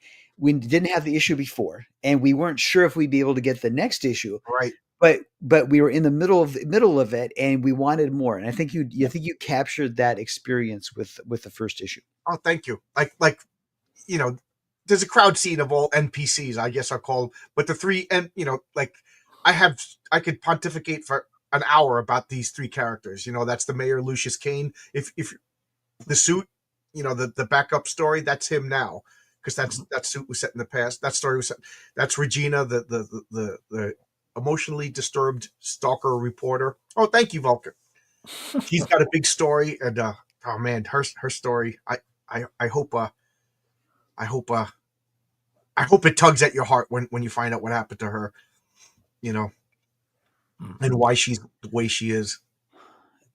So Heroenberg says that he backed, so that's good. That's good. Thank you, Heroenberg. And this is Oscar's coloring. He was in the chat earlier. Oh, that's nice work. Nice work, Oscar. So poor Mary Sue, she's perfect, but of course she's gonna have a scar on her face, from the accident in the lab. And I love this. I said, lots. Oh, thank you, Nick. Thank you. Lots of Kirby crackle. Mm-hmm. Nick. I'm getting distracted now. Renzo knew exactly Kirby crackle, drew everything. When I wrote this script, I sent it to him, and this is like exactly, because now I know what Renzo's art's going to look like. This is like exactly what I was picturing. And you know what's funny? That first panel of the patriarch and his wife in the bed and then in the shower, I didn't write it as explicit as that. Mm-hmm. And Renzo made it more explicit, so I'm going to have to be a little creative with the word balloons. And then the panel with Mary Sue, I actually wrote it a little bit more explicit, and he toned it down. And he was just like, "No, that's Mary Sue. She's my sweetheart." He didn't want to. Yeah. Craig, do you have that issue with him when does he do that to you, Craig, when you work with him? I didn't work with Renzo. No. Oh, okay. No, sorry. Wrong one. Yeah, sorry. My bad. Oh, but what? Can I share? I was talking about stretch goal cards. I got something to share. Sure. So, Here. Do you get share screen? You mean? Yeah, share screen. Oh, yeah. Hold on. Here we go. So for every $1,000, we're gonna hit 3,000, and then after that, for every 1,000, I'm gonna release a card. And this is one of the first cards I showed you. He got such a great reaction. This is King Fu. What's his name? King Fu. Yes. Is there some Elvis in there? He's an Elvis impersonator. He's the world's greatest martial artist and Elvis impersonator, and he's a superhero. So nice. People are like, "Oh my God, I got to know more about this character. I got to know more about." So I expanded his role. He has a cameo in the Patriarch story, but he's going to have a big role in next issue of Mary Sue. To the point, I had another Asian character, and I said, "There's no reason why I can't just use King Fu again." So because of his reaction, like I said, you got to give people what they want. So strike. Does he have the Elvis one-liners? Like, thank you very much. Take care of business. Keep honka burning love. Yeah, he's a honka burning love. So cool. I think the secret's already been spoiled. That there will be a Mary Sue King Fu love triangle. The third member, not the patriarch. He's with his wife. That's like one thing I'm adamant about. It's a happy marriage. Wow. He may flirt. Women may flirt with him, but at the end of the day, he's going home to his wife. So with the Mary Sue, since she always so does she make good relationship decisions? If she given her superpower, does she make good relationship decisions, or does she make regretful ones? She hasn't made any. That's one of the reasons why she's perfect, because perfect is a subjective term. She's perfect in the eyes of her grandmother. She's a virgin. She doesn't drink. She doesn't smoke. She got straight A's. She got a 4.0 GPA. So she's perfect. You know what I mean? She's religious. She's a good girl. So now that she's thrust into the world of superheroes and stuff, now will she make bad romance decisions? I can't spoil it. But I already know her romantic life and how her story is going to end. And you guys got to. Okay. So we've got 107 people watching. We've got 107 people watching live. Craig just put the link in the chat. We started at 51 backers. Let's see what we can do in the next 10 minutes as the show wraps up. I think we've already picked up a fair amount of backers here. So thank you everybody Thank you. for if you back, throw a shout out in the chat. Looking forward to Sunday's game of V&V. Very good. So I'm just gonna go through the rest of the sequential pages there. What but yeah, in it's wild. tarnation? Eric the Guapo wants to know. He wants to get to the bottom of this. What in tarnation? Yeah. That's pretty cool. Is that Mary Sue there as well? Yeah, that's Mary Sue. That's the in this fight, her bra was supposed to come off, and her hand was just covering her stuff. And Renzo was like, "Nope, she's 22." Right. I like the Not fact gonna that do he's it. very protective over her already. Heroinberg's got some evil foreshadowing here. So these are I was talking with Bill Williams, and I was telling him the future of Mary Sue, and I have if around issue 6, I'm like, I'm actively caught in controversy. Like I'm writing a story that I'm hoping that like half the people are going to be outraged and half the people are going to be like, this is great. Yeah, that's so. We got to get there. We got to get there. You're saying you're going to break the internet with issue 6. Yeah, I'm going to break this is the card set. These, unfortunately for issue 1, I only unlocked 4 of the stretch goal cards, but these are all because they're all made. So you could, this is the way I'm going to do it. Like, they're free for the campaign, but for the next campaign, you could get the old campaign as a bundle. So for $10, you could get all 7 cards. There's Lucius Kane, the suit, Dr. Robug. I think, Robug and the suit weren't released. Mm-hmm. And the red. I got 4 of those. I've got the 3 with the spotlight, and then the one with the patriarch. You got the patriarch. You got Boss Moxie. You got Maul, and you got Dame. So Gams, Dr. Robug, and the suit weren't unlocked. Yeah. And Maul, the hot redhead. Everybody loves a hot redhead. People were asking me about her, and I didn't really give him much thought. I was just like, Boss Moxie's got 3 hot chicks. I was like, a blonde, a redhead, and a black girl. He likes variety. So right. Renzo drew them in the showgirl outfits. And people just reacted to Maul. I guess she's the only one of the 3 that had any dialogue. So I got a story with her that, crazy redheads. I'll just leave it at that. It's going to be a horror story, I think, with her. She's the brains behind. Boss Moxie's a dupe. You saw him got taken out without even a punch. She's Maul is the scary one in the organization. Dale backed. Thank you for backing Dale. He says he hopes it's good. Well, I read issue 1, so you're gonna enjoy it. We've got Heroinberg saying, "Wait, there are 3 characters named Dame, Maul, and Gams." Whoa. Yeah, I told you, Heroinberg. I throw some sexy chicks in there. And DM Evanson says, "Loves a redhead, don't we all? Don't we all?" And I'll give another teaser. Issue 4 of Heroic Tales, Heroinberg. Reserve your copy now if you like hot chicks. That's going to be my breakout character. So I'm just going to go through all the rewards you can get quickly. So thank you. Here you can get digital for $6. You can get is that black and white? No. Oh, okay. No. All right. But if you just want to spend $6, that's less than a Starbucks coffee. Right. You can grab that. You can get both issues 1 and 2 for $10, and there you go. You'll be completely caught up. And that's digital. And then starting with shipping costs, $10 plus shipping, you can get the Renzo cover. Yep. $10 for shipping, get the Josh and Jose Garcia cover. Shout out Jose Garcia does more Rising as well. Yeah. I love his artwork. It's just so perfect because one of the things about the Subterranean is he's covered with mushrooms. So as you hit him, spores come out and you start to hallucinate. So when I was thinking about him, I was like, Jose Garcia would be perfect to draw this character because his artwork makes me hallucinate. Yeah. And that's his colors too. Oh, nice. Yeah. And he's super quick. If anybody wants to hire him, he is such a professional. Yeah, Aaron, our sometimes co-host, he does Immortal Rising, and Jose's the artist for that. Just does a phenomenal job. So I sent a T-shirt because I got Mary Sue T-shirts. I sent a T-shirt to Martina Makota, Lady Alchemy. She has a comic, and I said, if I send you a T-shirt, would you pose? I was just thinking like help me sell T-shirts kind of thing. I get a hot chick. Look how great she looks. People said you got to make a cosplay cover. So This is just a mock-up.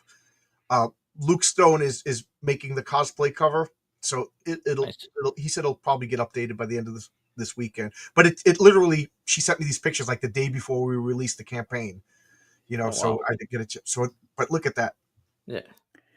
So more to follow. Yeah, you gotta get the link to the campaign. Stay tuned. So here, on a side note, Hero Winberg is pointing out that there was a news article this week that Gen Z have discovered that you could save money by making coffee at home. I'll say this: you get yourself a Faberware percolator, and that is the best cup of coffee you will ever have. I cannot, I'll get coffee from Coffee Carts in Manhattan because I'm not at home. But yes, wait till they figure out if you eat, if you just stock your house with groceries. Yeah, you end up saving money. If you buy a loaf of bread and some of that deli meat, you can make your own sandwich at home and not have to pay the restaurant. Come to the Friday nights for other life hacks, you Gen Z people. I used to get like $5 an avocado costs an avocado costs $1. You can make toast at home for $1.50. There you go. I used to get $5 a day for lunch, and I'd go to the supermarket and I'd buy like a bun for 15 cents, a slice of meat for whatever.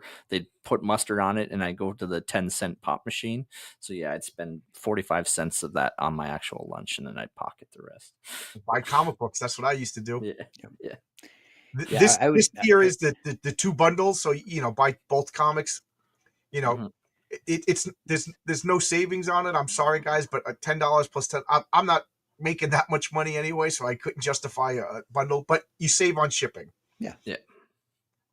So we got that.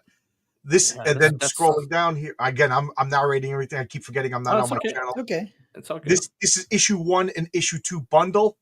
Now, this is something that I should tweak, but you're going to get the regular cover, the Renzo cover for issue number 1. But if you want a different cover, you got to email me. And I'm going to put out an update when it's time to fulfill. So, you know what I mean? Because I don't want to send somebody the cover and they're like, but I wanted the Gustovich cover. And then I got to send them in. So I'll remind everybody when it's time to. Okay.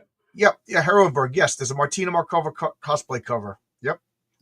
Nice. And these are add-ons. Issue 1, I went a little crazy and made 5 variant covers, but you only get one chance to make your first comic book, so why not? So they're still available while supplies last, and I am working on a second printing cover, and I'm not a big fan of homage covers. I kind of like the comic to but like I said, I'm a hypocrite. I'm making an homage cover, but it's not homaging a comic book. Okay, I'm being cryptic on purpose, and it's going to be awesome. Okay, it's gonna be a phone book. You can homage a phone book. It's gonna be the Hebrew national hot dogs. So here is another add-on, an additional copy. So this is just so you can save on shipping if you want to get 2 copies. Yep. I'm not out to screw anybody. You know what I mean? I'm trying to be fair. I still got pint glasses.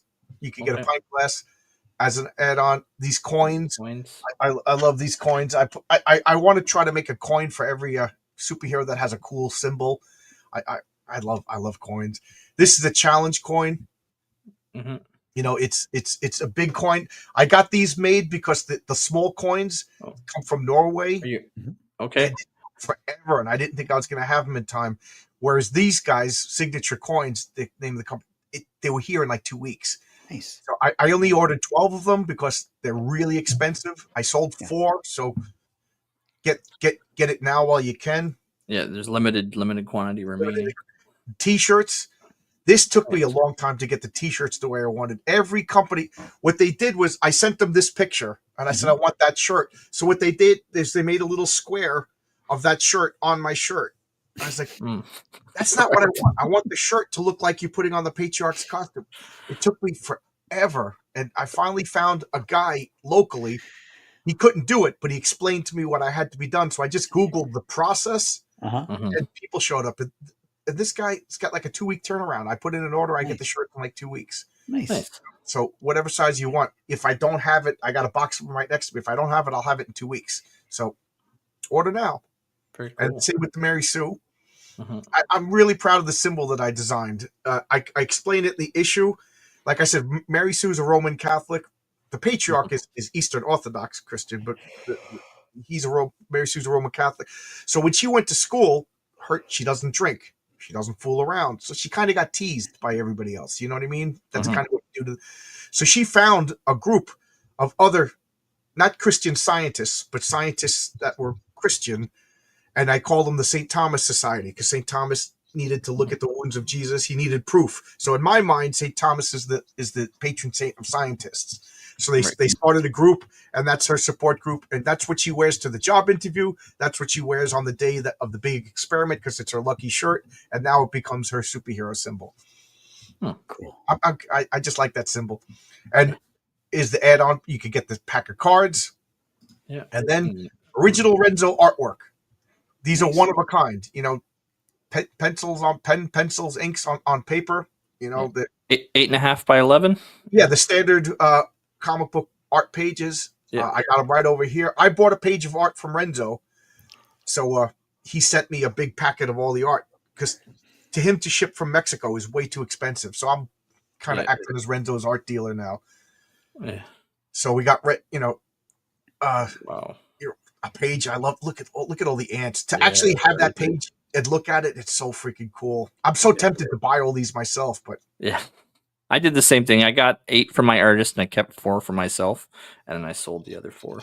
Yeah. There's Mal. I'm so tempted to keep that. Her real name is Molly Cusack. How's that for the ultimate 80s name? I'd say first and foremost, give backers the opportunity to buy it, right? And if they don't, well, tough luck, right? Yeah. Nice. So all these pieces. Are there more pages? Yes. Sorry, you're cutting in and out again, John. Angel Wings is supposed to be reminiscent of Stigmata. Oh, did I robot again? Yeah. I'm sorry. Yes, it is reminiscent of Angel Wings. Yes, that's on purpose. There's, and then here's a page, I think, from Coney Waves. I don't know what this is. I think this is from one of those Avatar Press Dracula books. So I got these aren't heroic tales. This is from Coney Waves, Mark Bolton's book. Okay. Yeah. Oh wow. This is, I think, from an Avatar Press vampire book. Just it's just gorgeous. It's so cool to look at it. But why not? It's Renzo. I got to help out my buddy. So this is like basically, if you're just a fan of Renzo's art, right? Definitely, it's worth coming here, stopping by, and get any of his artwork. Smokes, it just keeps going and going and going. And then this is sexy chick, and then there's one more sexy fairy chick. Nice. Yeah. Wild. Yeah. Awesome. Yeah. Man, what a trip. Yeah. Okay. Cool. So what I'm going to do, Jason, is I'm going to pull the campaign down for a second, if you don't mind there. All right. We started out with 51 backers, and several people have backed, and we've got 112 people watching live. Typically, Craig will have like 100 people watching replay. If you back, please drop a shout out in the chat. If you back when you're watching the replay, tag John on Twitter. Let him know, hey, I backed your book. Spread the link. Let's get as many eyeballs on this campaign as possible. Thank you. So John, this is issue 2, and you already told us you've got some big shakeups in store for issue 6. Is this going to are you just going to continue doing this like into the horizon, or what's your long-term plan? Well, okay. Well, I want to keep doing it. I have so my original plan was like Astro City. If anybody remembers that comic, every issue was a different superhero, a complete story. That's one thing I'm big on. Each issue is a complete story. So this is 2 complete stories. So if you never buy another comic book again, you have a satisfying conclusion. Although each issue does build on the next, like the way Marvel Comics used to be. Yep. You didn't have to buy every consecutive issue, but if you did, you got more out of it. Yep. I'm going to be referencing like Regina, the reporter. You saw her acting crazy in the first issue. You'll see why she's crazy in another issue, kind of thing. But you can enjoy it at the time. So anyway, the way it works for me is I paid for issue number 1 out of my own pocket. And then whatever I raised for issue number 1 is going for issue number 2. Mm-hmm. So right now, issue number 2 is happening. It's already paid for. even if I only made $1, I'd make issue number 2. But so what we're really doing is funding issue number 3. Got it. Because I can't keep laying out thousands of dollars for Yeah. a comic book, as much as I would like to. So, if you want to continue the story, I hate to sound like PBS, you know what I mean? But that's the way it is. So what I'm going to do is I can't even speak. I got kind of flustered. But I was gonna just like the Patriarch. I was gonna like maybe come back to him around issue 4. But people like him, and I got a lot of stuff to tell. So my next campaign is going to be Patriarch number 1. Oh, it's going to be his own comic. He's spinning off into his own comic, and I already had it planned that his 3rd appearance was going to be his origin, because I didn't know if anybody was going to. I didn't know if my comic was going to bomb, and who cares about the origin for a character that you have no emotional attachment. So I was like, I'm just going to talk about the Patriarch, and if there's an interest in him, I'll tell his origin eventually. So now I'm going to tell his origin in issue number 1, but it's got to be a full length comic. So it's a lot of fun. I'm able to add more details, and Herrenberg, you're going to like the villain in Patriarch number 1. I'll tell you that right now. Nice. So he likes sexy chicks. So we had 51 backers when we started the show. Mm-hmm. Do we want to see where he's at now? Get ready to pull this up. So we've got 107 people watching live. This is just a reminder that you, as the reader, need to vote with your feet, vote with your dollar. And this particular campaign, this particular book, this is coming from someone who loves the medium, loves heroism, and is taking great lengths to create a coherent world, an interesting world. And this is your kind of ground floor opportunity to support something and back something that's going to be rewarding to you. It's not going to be a throwaway floppy the way Marvel and DC books are right now. So those of you that love the comic book medium, but are unhappy with the current state of Main Street Comics, our friend John here he's doing it right. He's doing something from a place of love of the medium and love of heroism. So please back the book. We got plenty of people watching now, and we started at 51 backers. Craig, let's see how we did this on this Friday nights. Boom! There you go. Nice. Picked up 6 backers. Fantastic. Refresh. Hit the refresh button. Okay, I will refresh one more time. Yep, because it's at 58. So we got what, 7 backers? Nice. That is fantastic. That's crazy. For those of you watching, thank you so much. Thank you so much for backing this book. 7 backers in today's economy, with everything going on, is fantastic. Thank you for hanging out with us and kicking your weekend off in style with the Friday nights, looking at John's book, supporting John's book. Thank you so much. Thank you, guys. Thank you so much. John, is there any last final plugs you want to give, whether it's for your YouTube show or appearances you're going to do? Or anything? Yeah, I'm on Johns Longbox on YouTube. I talk comics. Like Sundays, I do Sunday comics where I just take out a comic and I put another camera on it. We kind of just talk about it. I'm not reading it to you, but we go through it, talk about my personal stories to the story, whatever comes about. Friday nights I do It's Clobbering Time at 8:30. These are all New York Eastern Standard Times, where we take 2 things. Like today we did DC versus Marvel. At one point we did the Federation from Star Trek versus the Empire from Star Wars. That was a lot of fun. And we'll take 2 things and like what you did when you were 14 years old. The Ninja Turtles could beat Batman. No, he couldn't. You crazy. That's the theme of that. And then I have like what I call conversations. Just Jason, come on my channel and we'll talk about whatever. Usually it starts out shilling your comic, and then I'm a crazy person and we're talking about whatever by the end of the hour. That's what I do. I used to do pre-recorded videos of like 10-minute videos of comic. I got to get back to doing that. That was fun. Oscar and I are working on another comic called Eddie is Doomed. And the pitch for that is Love and Rockets meets Crisis on Infinite Earths. It is bizarre. It's insane. It's mature audiences. It's a one-shot. It's going to be bigger than a regular comic, and I can't wait. Oscar keeps saying it's like Daniel Clower's script, meeting Silver Age DC nonsense and silliness. It's so good. I can't wait. And then Renzo and I are also working on a top secret mythological historical based comic that when he's done with the art for Heroic Tales, we're gonna make a poster and just tease it. Nice. And Interesting. it's funny because when I tell people how the poster is going to look, people get the shivers. And I told Renzo, when you're making that poster, you're drawing it, and I'm buying it. Right. I can't wait. So a lot is riding on this because making a comic is expensive. I don't have to say that to you two guys. Yep. Yeah. Well, Yep. how long's this campaign been out for already? This is a week. It was. Oh wow. We launched a week today on Bancroft's channel. Okay, nice. Excuse me. Well, you're off to the races for sure. Yeah. I'm happy. You're gonna love it. I mean, you're never satisfied. You guys, I'm sure. Like I read issue 1, I'm like, I would have done this better. I would. This one is so much better. So much better.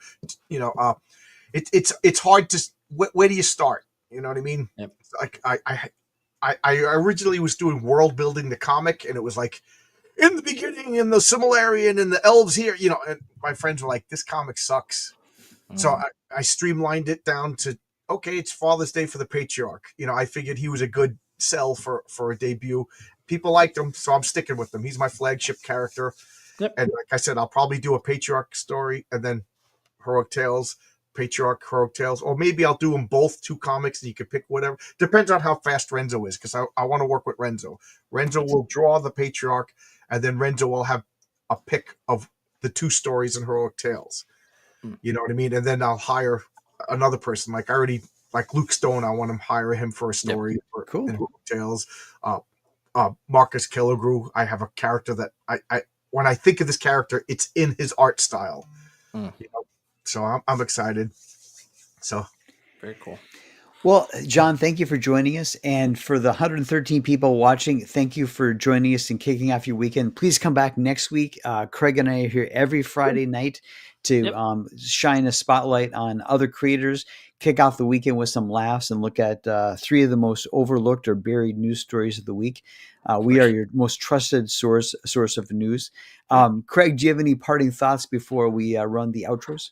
No, I'm just excited that spring's here. Looking forward to this month getting over with. Lots of fantastic indie comics, as always, are coming down the pipe. Excited to just keep reading it and keep doing this show. Thank you again for the 411 subscribers to my channel. And yeah, as long as people keep tuning in the show, we'll keep bringing it to you. So and Jupiter is a great comic too. It's a lot of fun. Thank you. Jupiter. I don't know if you had a chance to read mine. You must have read mine there, right, John? I got yours too. Yeah. Soltak is good. Forgive me. I forgot Soltak was your book. I talked to so many people. I forget. It's all good. Yeah, Soltak is awesome. He's going to start working on issue 5. He's plotting out his plan of attack for issue 5. So looking forward to seeing that in this year. Yeah. All right.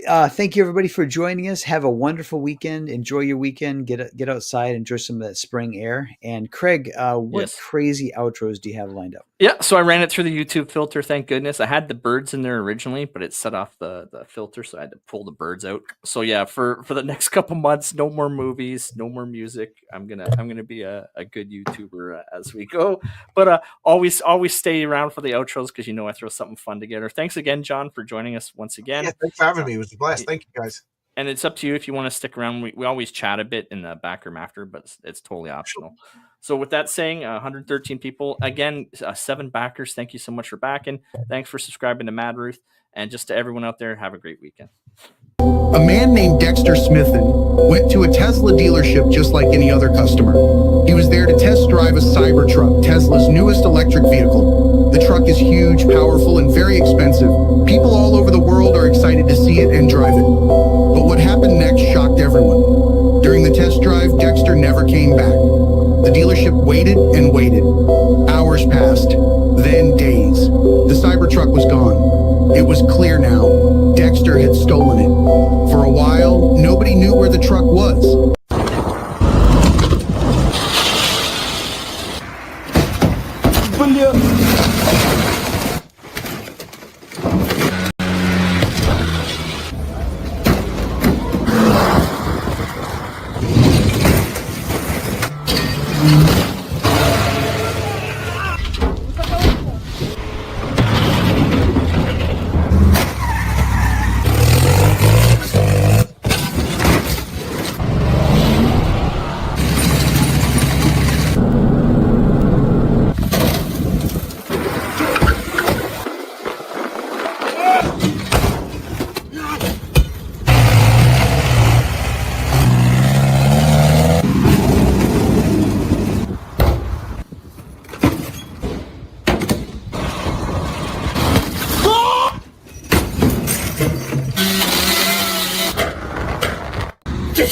say they want to go through the drive-thru?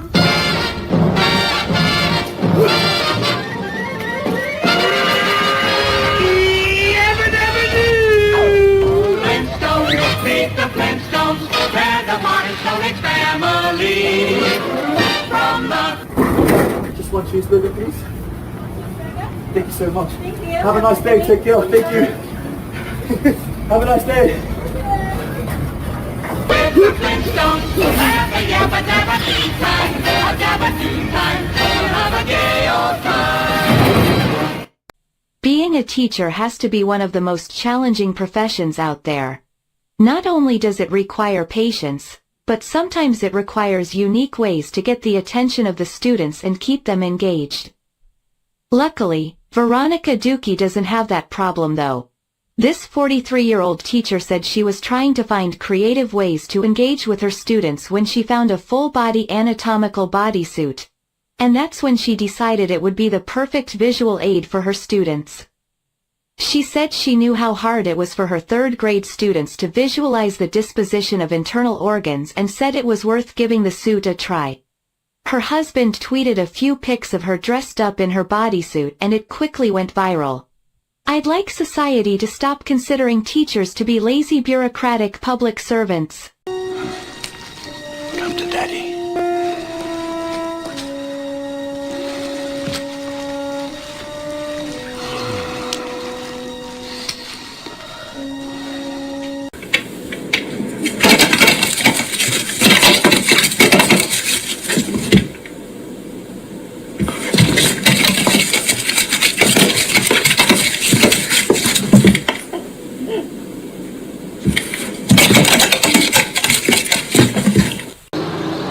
In this idyllic village, there is an unexpected menace.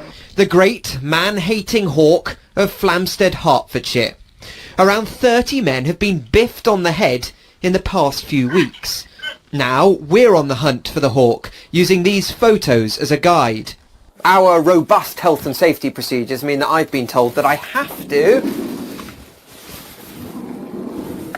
wear one of these for my own protection while in the village, although I don't remember any training on how to survive a wild bird attack. Help!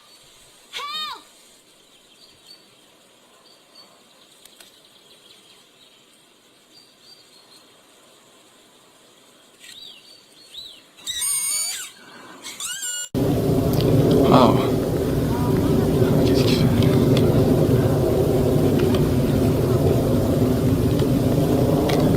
Oh shit! Oh!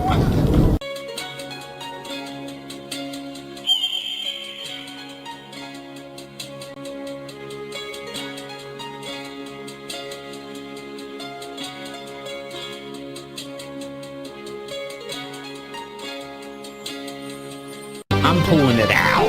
2025!